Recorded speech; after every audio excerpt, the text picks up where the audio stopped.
అందరికీ నమస్కారం అండి.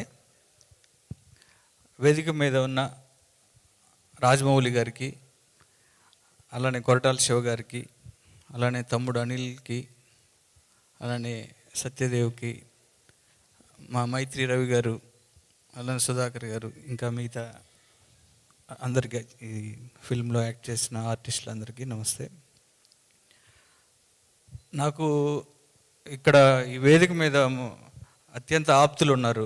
నాకు ఫస్ట్ శివ గారు ఈ పర్టికులర్గా ఈ ఫిలిం కృష్ణమ్మ అనే దానితో ఆయన ప్రజెంట్లో వస్తుందంటే శివ గారి ఫిలిమ్స్ ఎలా ఉంటాయో మనందరికీ తెలుసు.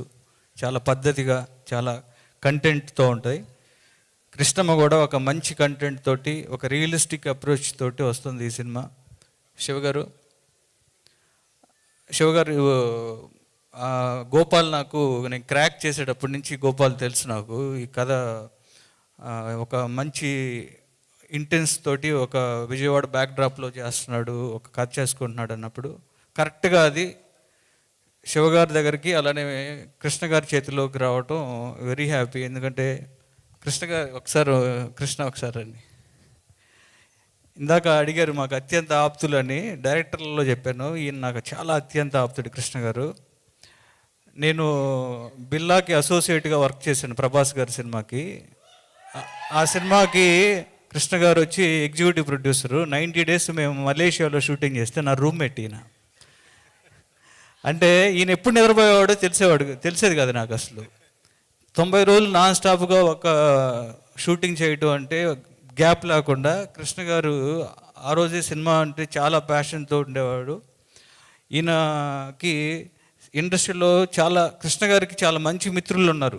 శివగారికి లాగా, తర్వాత నేను కానీ, లేకపోతే హరీష్ కానీ, అంతా మన మత్స్యరవితోటి కూడా జవాన్ సినిమా చేశాడు.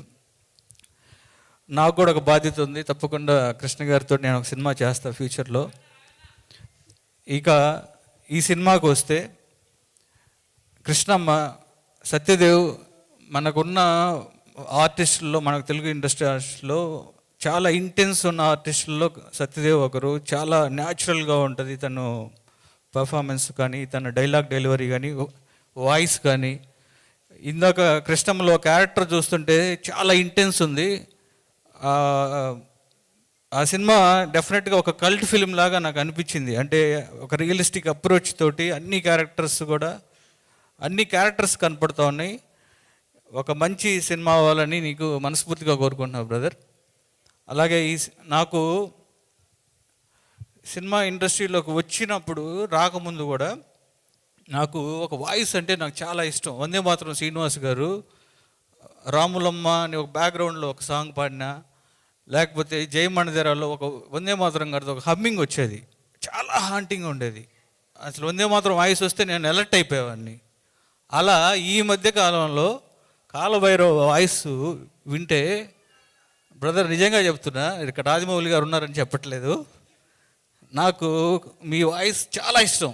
మళ్ళా నేను ఎక్కడైనా లో ఉంటే నేను దండాలయ సాంగ్ వింటాను, లేదంటే RRR సాంగ్ వింటాను. Extraordinary, I'm fan of your voice. And ఇప్పుడు ఈ సినిమాకి మ్యూజిక్ చేశారు, బ్యాక్గ్రౌండ్ స్కోర్ ఎక్స్ట్రాడినరీ ఉంది. ఫస్ట్ సాలిడ్ బీట్తో స్టార్ట్ అయింది. అండ్ ఈ సినిమా ట్రైలర్ చూసినప్పుడు పర్టికులర్గా సిఐ క్యారెక్టర్ ఎవరు చేశాడు, సూపర్ ఆయన. ఇక మిగతా అందరూ కూడా చాలా ఇంటెన్స్ ఉంది.